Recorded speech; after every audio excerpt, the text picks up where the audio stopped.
शांति 21/6/1972 अव्यक्त बाप-दादा मधुबन।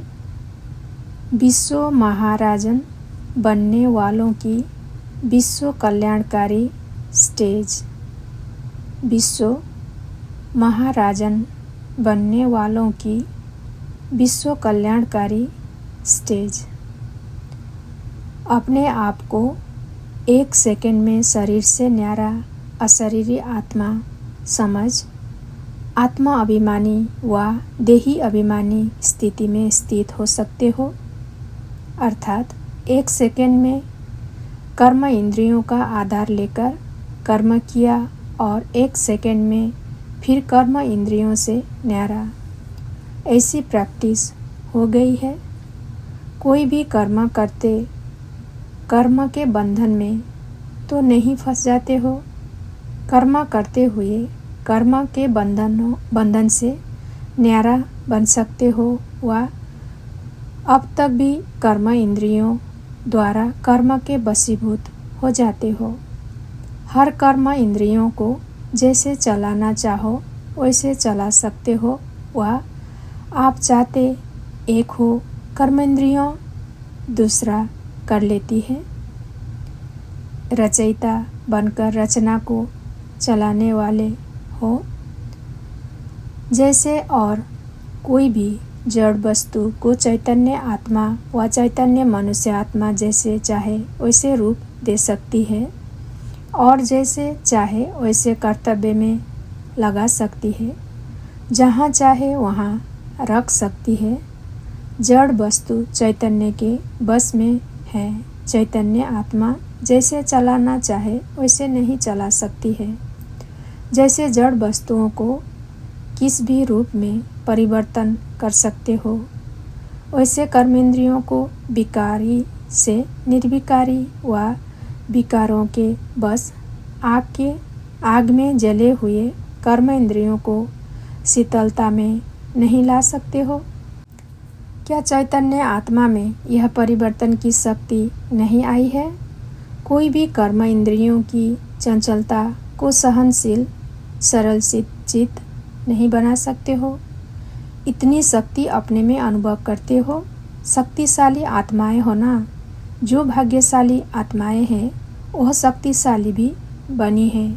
वह सिर्फ ब्रह्म कुमार ब्रह्म कुमारी बनने के भाग्य के कारण भाग्यशाली बने हो। सिर्फ भाग्यशाली बनने से भी मायाजीत नहीं बन सकेंगे। भाग्यशाली के साथ साथ शक्तिशाली भी बनना है। दोनों अनुभव होता है।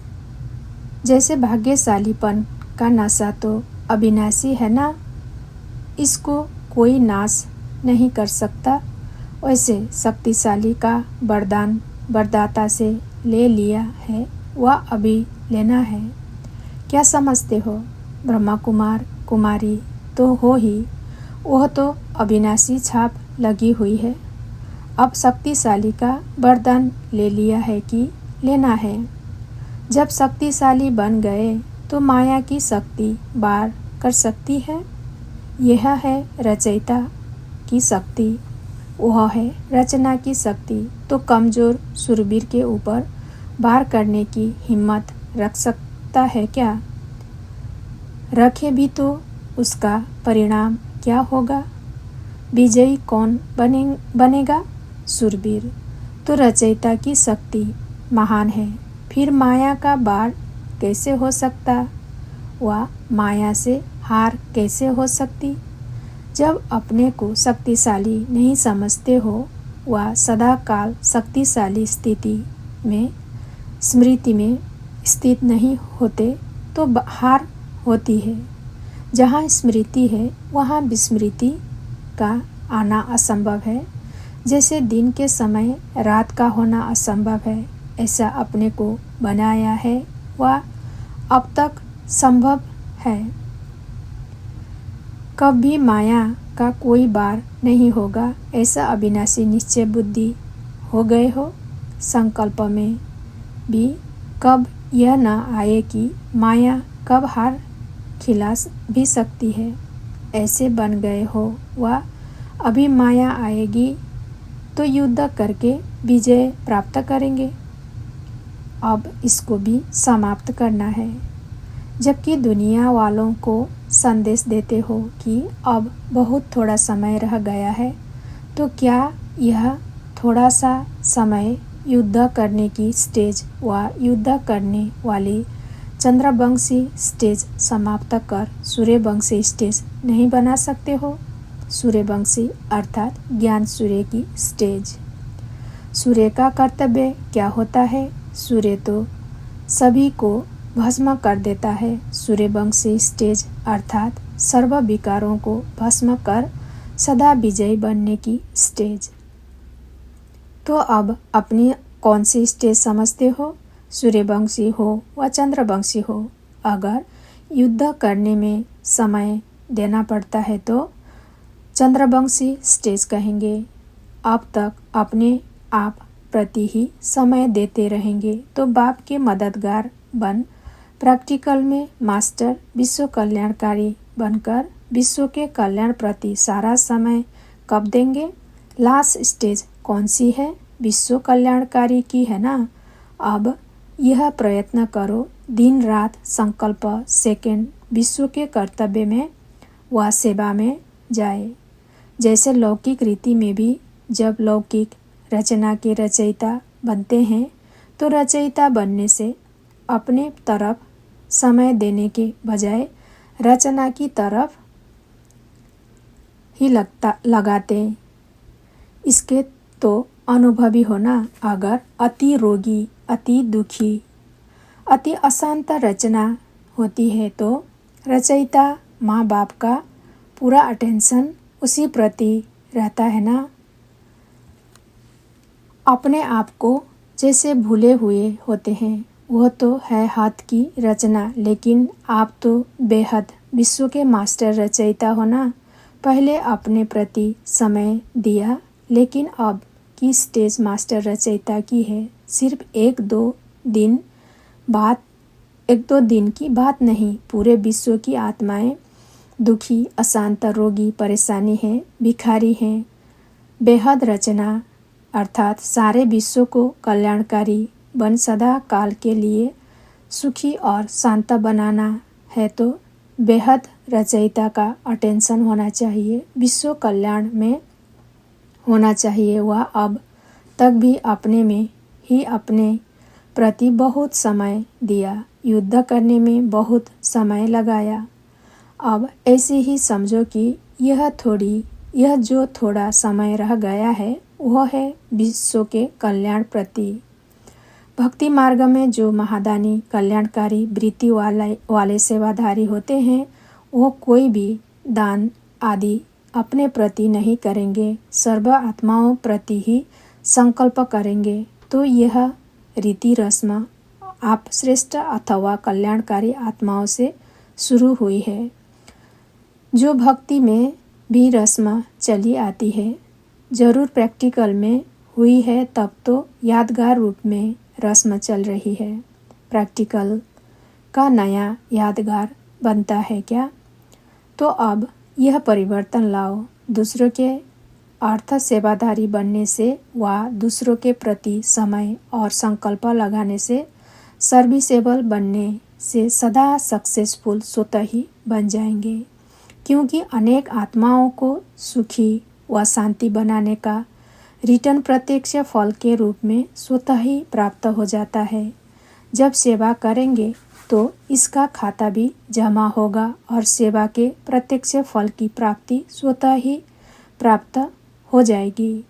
तो क्यों न सदा सेवाधारी बनो, तो अपनी उन्नति स्वतः ही हो जाएगी, करनी नहीं पड़ेगी। दूसरों को देना अर्थात स्वयं में भरना। तो स्वयं अपनी उन्नति के लिए अलग समय क्यों लगाते हो? एक ही समय में अगर 2 कार्य हो जाए, भले प्राप्ति हो जाए, तो सिंगल प्राप्ति में समय क्यों लगाते हो? सारे दिन में विश्व कल्याण के प्रति कितना समय देते हो? ब्राह्मण का यह अलौकिक जन्म ही किस लिए है? विश्व कल्याण अर्थ है ना। तो जिस प्रति जन्म है वह कर्म क्यों नहीं करते हो? जैसे देखो, जिस स्कूल में जन्म लेते हैं उस स्कूल के संस्कार जन्म लेते ही स्वतः हो जाते हैं। स्थूल काम करने वाले मजदूर आदि के घर में बच्चा पैदा होगा तो छोटेपन में ही माँ बाप को देखते हुए उस कार्य के संस्कार स्वतः ही उसमें इमर्ज हो जाते हैं। तो अब जन्म ही ब्रह्मा कुमार का है, ब्रह्मा कुमारी का है, तो जो बाप का कर्तव्य वह स्वतः ही बच्चों के संस्कार होने चाहिए। जैसे साकार बाप को प्रत्यक्ष रूप में देखो तो रात का नींद का समय अथवा अपने शरीर के रेस्ट का समय भी ज़्यादा कहाँ देते थे। विश्व कल्याण के कर्तव्य में सर्व आत्माओं के कल्याण प्रति ना कि अपने प्रति वाणी द्वारा भी सदा विश्व कल्याण के संकल्प ही करते थे।